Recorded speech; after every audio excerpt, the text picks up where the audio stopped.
नमस्कार, आप देख रहे हैं आवाज समाचार। मैं हूं आपके साथ कविता थपलियाल और बाजार बंद हो चुके हैं। हफ्ते का आखिरी कारोबारी दिन कैसा रहा बाजार में, खासतौर से आज हमने रौनक लौटते हुए देखी है। पूरा एनालिसिस करेंगे बाजार की आज की चाल का आगे चलकर बुलेटिन में, लेकिन साथ ही आपको बताएंगे कि यहाँ पर पंजाब, हरियाणा और यूपी में पराली जलाने को लेकर सुप्रीम कोर्ट ने क्या सख्ती की है और इसके अलावा कोरोना को लेकर ताजा अपडेट। तो चलिए शो की शुरुआत करते हैं हेडलाइंस के साथ। हफ्ते के आखिरी दिन बाजार में लौटी रौनक। निफ्टी 11,750 के पार बंद। निफ्टी बैंक में भी आई 450 अंकों की मजबूती। मेटल शेयरों की तरफ से मिला सबसे ज्यादा योगदान। पंजाब, हरियाणा और यूपी में पराली जलाने पर सुप्रीम कोर्ट सख्त। पूर्व जज लोकुर की अगुवाई में बनाई कमेटी। इधर केजरीवाल सरकार ने फिर केंद्र पर बोला हमला। भारत में कोरोना के एक्टिव मामले और घटे। 8 लाख से कम एक्टिव केसेस, लेकिन 24 घंटे में 63,000 नए मरीज के साथ कुल संक्रमण 73 लाख के पार। 23 अक्टूबर से पीएम मोदी करेंगे बिहार में चुनाव प्रचार की शुरुआत। 4 दिन में करेंगे 12 रैलियां। एक साथ 100 जगहों पर होगा पीएम की रैलियों का सीधा प्रसारण।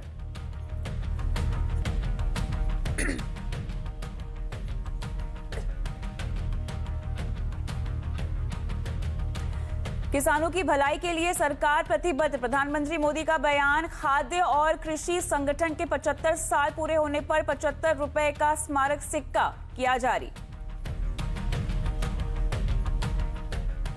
कल से शुरू हो रही है अमेजॉन की ग्रेट इंडियन फेस्टिवल सेल। आज से प्राइम मेंबर्स के लिए खुली। मोबाइल फोन से लेकर कपड़ों और फर्नीचर पर जोरदार डिस्काउंट।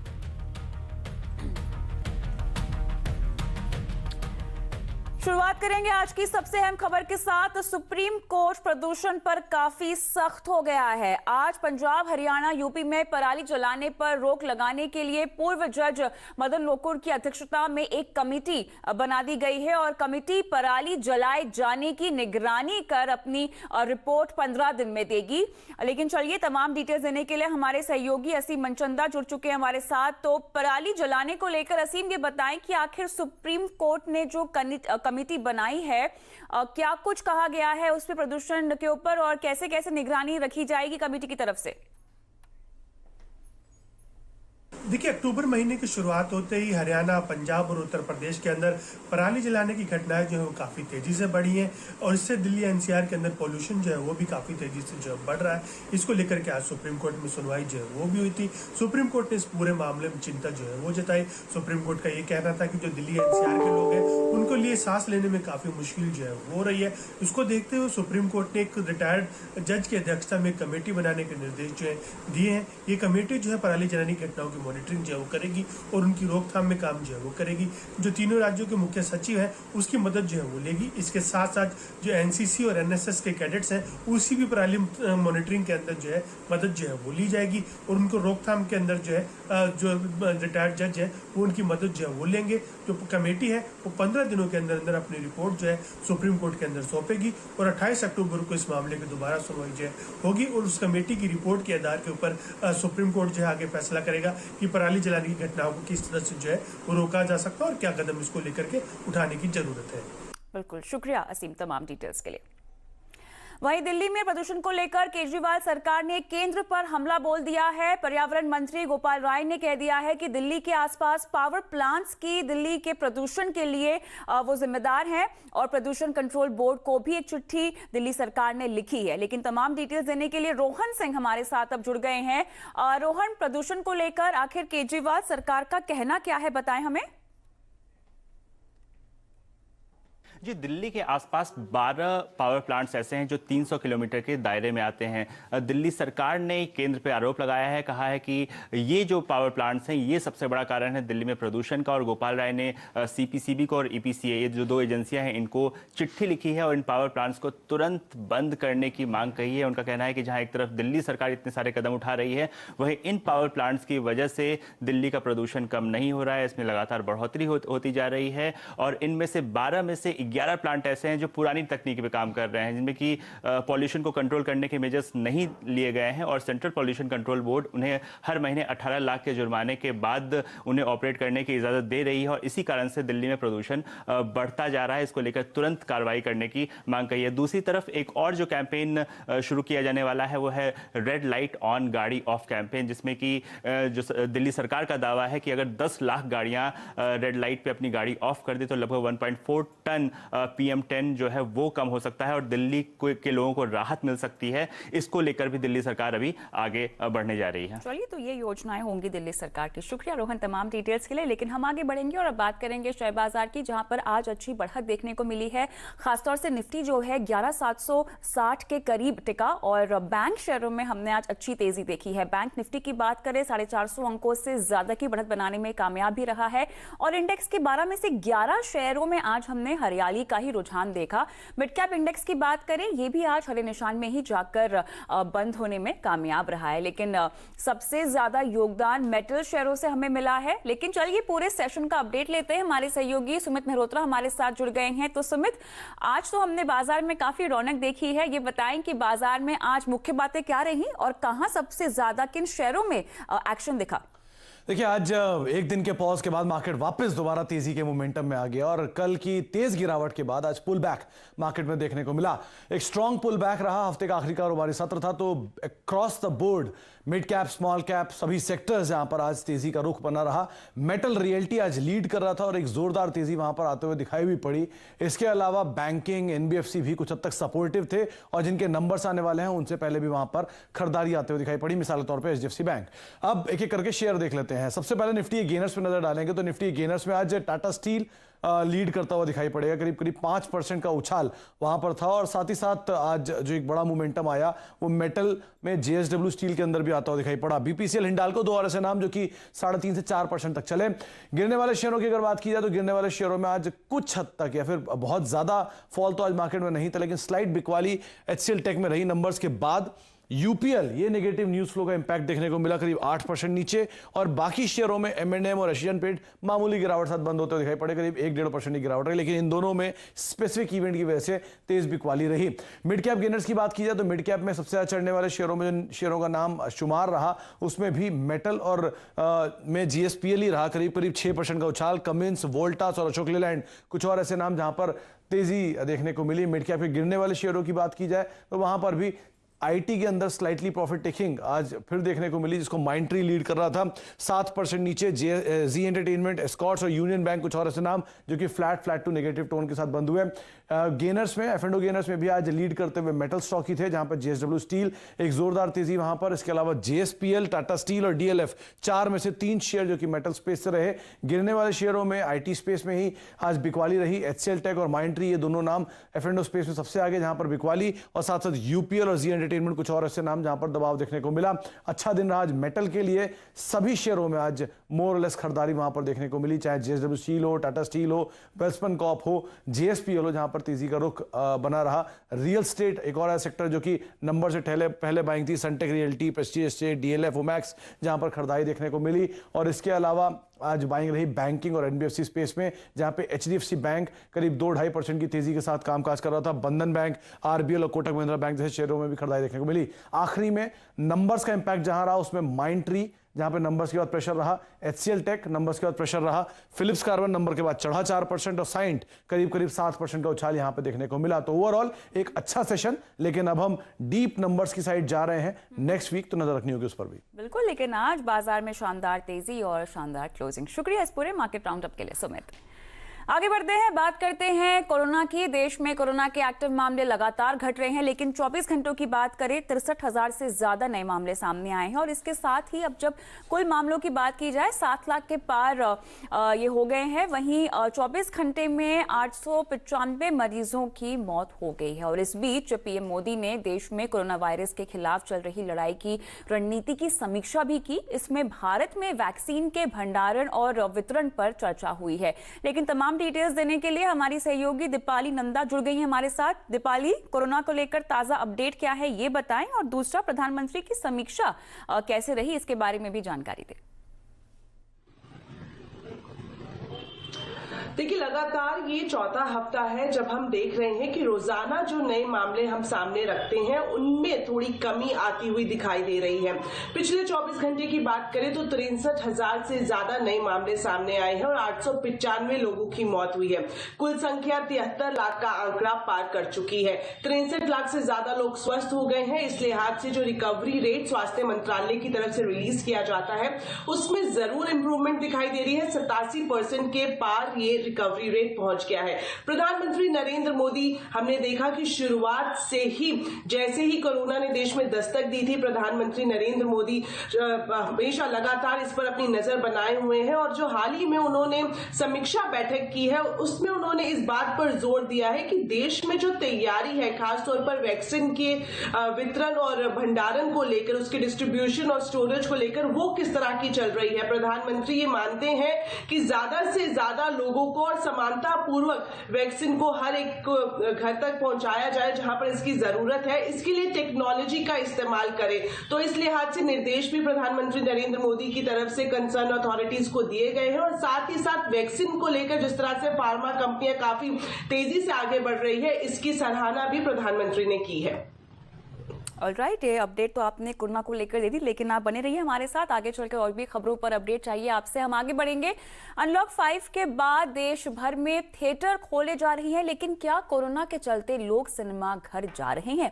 किस तरह की तैयारी है, जायजा लिया अहमदाबाद से हमारे सहयोगी मनीष देसाई ने। अहमदाबाद में 50 मल्टीप्लेक्स है और स्क्रीन की संख्या की अगर बात करें तो 250 के आसपास के स्क्रीन होंगे और सिंगल स्क्रीन की बात करें तो 8 ऐसे थिएटर है जहां पर सिंगल स्क्रीन सिनेमा चल रहा है। आज से अनलॉक 5 के बाद ये सारे थिएटर खुले, लेकिन अहमदाबाद में 50% ही थिएटर खुले और उसके स्क्रीन की अगर बात करें तो 50% स्क्रीन ही खुल पाए हैं। हमारे साथ है वाइड एंगल के मालिक राकेश भाई पटेल। राकेश भाई, बताइए कि किस तरह का रिस्पॉन्स है पहला दिन जब खुला है? एक तो नई फिल्में नहीं है, हिंदी फिल्में भी नहीं है, तो किस तरह की फिल्में दिखा रहे हैं और कितने स्क्रीन में ये डिस्प्ले हो रहा है और किस तरह के लोग यहाँ आ रहे हैं? 7 महीने के बाद जैसे 4 दिन पहले जैसे SOP की गाइडलाइन आई, वो गाइडलाइन की वजह से हमने पूरा वाइड एंगल में, अभी 5 स्क्रीन है हमारा वाइड एंगल में, अभी 1 स्क्रीन आज ओपन चालू किया। वो स्क्रीन वजह से हमारा अभी पहले 11:15 का वो चाल जीवी है गुजराती मूवी था, इसमें अभी 4 से 5 आदमी था, पर शुरुआत खैर सही में बहुत अच्छा हुआ अभी, क्योंकि ओपन होने की ज़रूरत थी, क्योंकि 7 महीने से लगातार थिएटर बंद था। गुजराती मूवी शायद 3-4 मूवी लाए हम, चाल जीवली है, गोल कैरी है और चाशनी है। अभी 3 शो रखा है हमने, 3 लास्ट शो तो अभी रखा हुआ नहीं हमने, और 3 शो वजह से अभी पहले भी हम देखते हैं कि प्रेक्षक का क्या रिव्यू है, अभी उसी वजह से अभी चलते हैं हम। बिल्कुल, तो जैसे आप देख रहे हैं SOP का पालन तो किया जा रहा है, लेकिन लोगों में अभी भी डर का माहौल है। धीरे धीरे लोग आना शुरू हो रहे हैं, लेकिन सबसे बड़ी समस्या इनके लिए ये है कि दूसरे स्क्रीन जो चालू करने के लिए उनके पास फिल्में होनी चाहिए वो है नहीं। अब देखना यह है कि धीरे धीरे लोगों के मन का डर कैसे दूर होता है और थिएटर जो 7 महीने से बंद पड़े थे धीरे धीरे चालू हो जाए। तो मल्टीप्लेक्सेस यहाँ पर गाइडलाइंस का पालन तो कर रहे हैं, लेकिन लोग अब भी घबरा रहे हैं सिनेमा घर जाने में। हम आगे बढ़ते हैं और अब टेलीकॉम जगत का update. CNBC Awas and Salazar Techno Engineering present Telecom Update. दूरसंचार विभाग ने स्पेक्ट्रम नीलामी कराने की तैयारियां शुरू कर दी है। सूत्रों के मुताबिक दूरसंचार विभाग ने इसके लिए कैबिनेट नोट भी सर्कुलेट कर दिया है और कैबिनेट से मंजूरी मिलने के बाद दूरसंचार विभाग कंपनियों से आवेदन मंगाने की शुरुआत करेगा और जनवरी के दूसरे हफ्ते में स्पेक्ट्रम की नीलामी शुरू हो सकती है।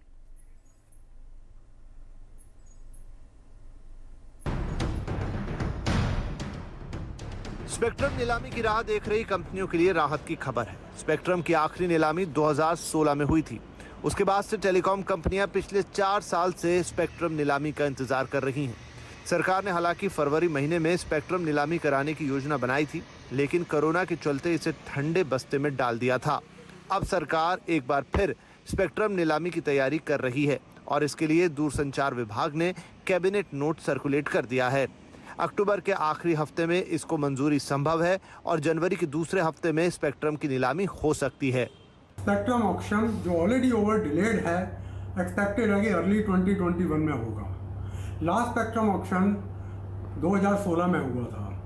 उसके बाद TRAI ने 2018 अगस्त में रिकमेंडेशन दी नए स्पेक्ट्रम ऑप्शन के लिए। सरकार ने नीलामी कराने के लिए MSTC का चयन किया है। सूत्रों के मुताबिक कंपनी ने दूरसंचार विभाग को नीलामी कराने वाले सॉफ्टवेयर का डेमोन्स्ट्रेशन भी दे दिया है। कंपनी नीलामी कराने के लिए पूरी तरह से तैयार है।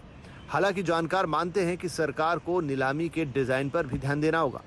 So my view is that the government should come up with an auction design which does not allow the prices to go up very much, and secondly, even if that is not possible, to have a payment schedule for companies that will bid in such a way that they can pay later. सरकार ये भी चाहती है कि अब spectrum की नीलामी हर साल हो, और इसके लिए उसने सचिवों के समूह का गठन भी किया है और ये कमेटी जल्द ही अपनी सिफारिशें सौंप सकती है। असीम मंचुंदा, दिल्ली। और अब आपके काम की बात। CNBC आवास और नेशनल स्टॉक एक्सचेंज एक विशेष मुहिम इन्फॉर्म्ड इन्वेस्टर्स लेकर आए हैं। इसका मकसद है निवेश के प्रति जागरूकता को बढ़ावा देना। आज हम KYC से जुड़ी एक बेहद अहम बात आपको बता रहे हैं। KYC के कॉलम को कभी भी खाली ना छोड़ें। KYC भरते वक्त खाली विकल्प को क्रॉस कर दें। KYC में खाली कॉलम छोड़ना ब्लैंक चेक इशू करने जैसा है, इसीलिए जागरूक बनिए, सुरक्षित रहिए।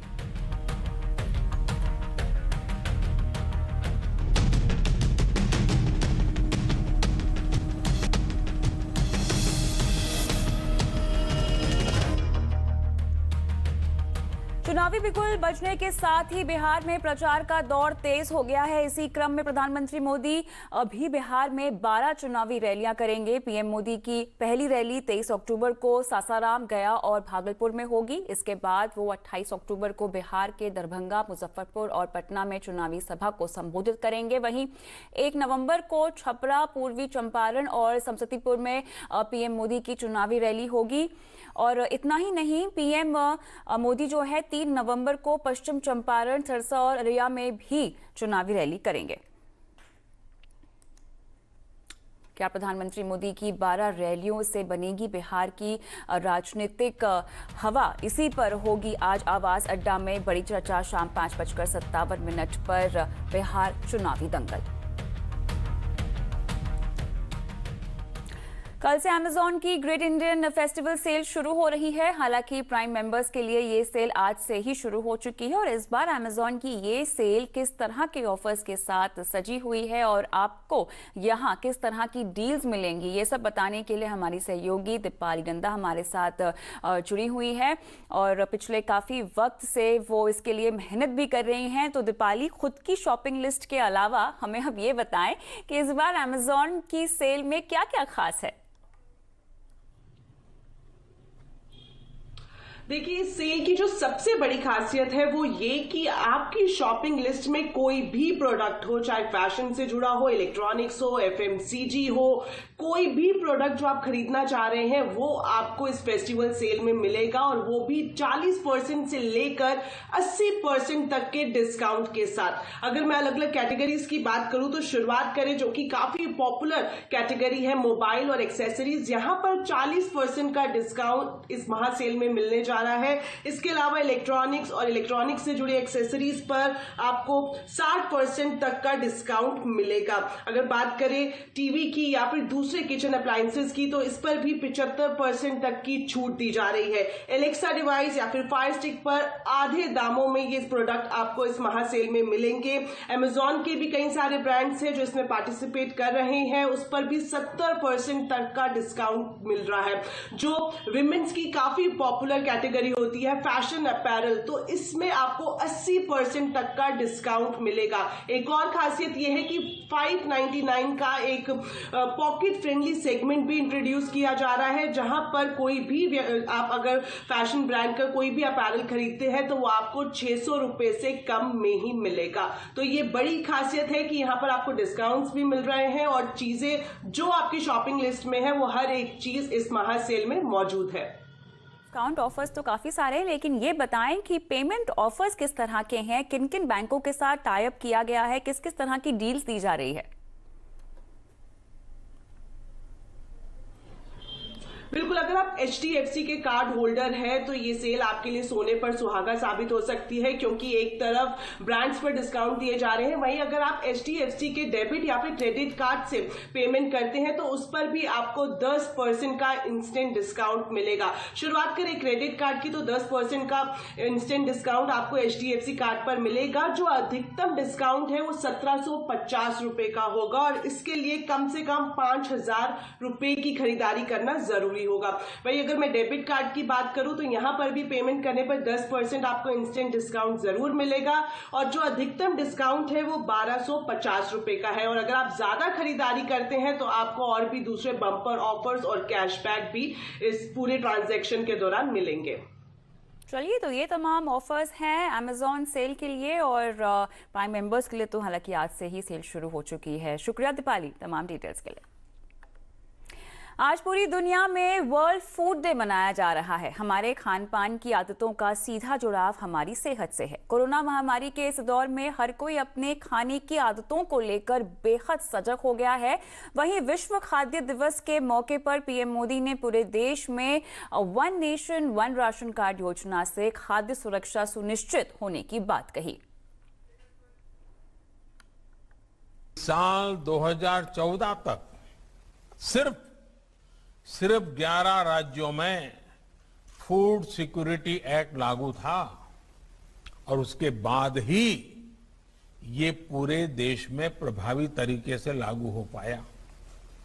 क्या आप जानते हैं कि कोरोना के कारण जहां पूरी दुनिया संघर्ष कर रही है, वहीं भारत के किसानों ने इस बार पिछले साल के प्रोडक्शन के रिकॉर्ड को भी तोड़ दिया। तो त्योहारों पर खाने पीने की चीजों के दाम में जोरदार इजाफा देखने को मिल रहा है। तेल से लेकर दाल तक सभी के दाम में 15 से 30% तक की बढ़ोतरी हो गई है। अब इसी पर थोड़ी देर बाद देखिए 4:27 पर हमारी खास पेशकश त्योहारों पर महंगाई की मार।